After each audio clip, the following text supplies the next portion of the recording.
Dozens of camps, orientations, and special programs have populated the campus of the University of Arizona this past summer. Many of those cater to the younger set with the hope that they'll set their sights on the U of A. Here's a story about one young scientist who used her ingenuity to fund a free camp for middle schoolers. Do you guys understand that the higher the refractive index, the more the light is going to bend? Do you guys get that? Okay. Grace Shea keeps herself busy during the school year pursuing multiple studies in biochemistry, East Asian studies, and molecular and cellular biology. You'd think she has little time for much else, but think again. Shea wants more young people to join her in the field of science and engineering and believes she can make a good start with local middle school students. I came across the website of United Innoworks Academy, and immediately it was really easy to recognize what a great organization it was, both in its vision and philosophy, and I thought, well, you know, the University of Arizona should have something like this too. In 2003, students at Duke University developed an innovative science curriculum for underprivileged middle schoolers. In the spring semester of 2006, Shea established an Innoworks chapter at the U of A. In just a few short months, she raised $20,000 from university departments and other sponsors, recruited a crew of university student volunteers, and made calls to middle school science teachers to invite students to campus for the first camp. That one-woman effort has earned her the nickname of Amazing Grace. I've always been lucky enough to have people, work so hard to provide me with some exceptional educational opportunities, and I wanted to be able to do that for, some of the middle school students in town. The response surprised Shea, who says she fielded calls from parents up until the week the camp began. Students from 6 Tucson middle schools and Rio Rico started each day with group lessons and hands-on experiments. I like science, and I really wanted to come.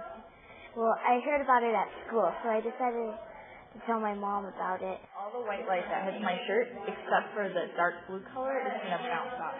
Shea and her team of student volunteer staff treat these campers as young scientists, encouraging them to develop ideas and test their hypotheses. The students work in teams just as they would in any lab.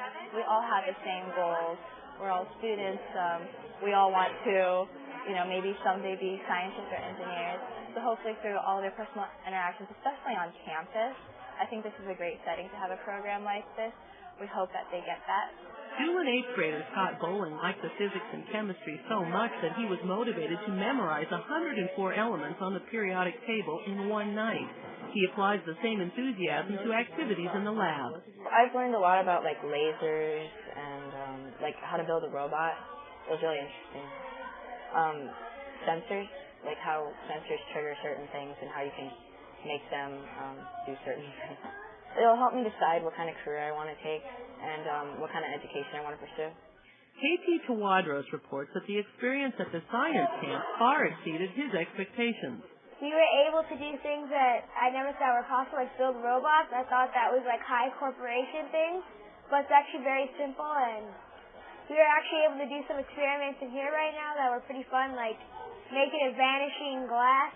So it's pretty cool. From this small start, Shea plans to develop the program into year-round after-school activities and expand the camp to accommodate more students next summer. She plans to pursue a career in medicine, but the camp experience makes her think that the Innoworks concept makes sense and that she and her staff must be doing something right. It's great when we see the nice O face from the students when they get something, when they finally figure something out. They go, oh, that's what it is, and it makes all of us feel good. 6th grader Ashley Ricks knows that feeling right now.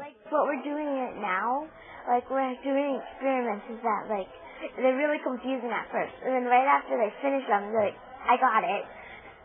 That's not all they get. They've discovered that it's cool to like science, and the pursuit can open many doors. KT plans to blend his 2 passions, building oil pipelines as a chemical engineer, while dabbling in the culinary arts. Chemistry is like cooking because you mix things together and you get something else. And so I like chemistry, mixing things together, and I also like to cook. So that's why I want to be a culinary art, a chef. You see it? Yeah.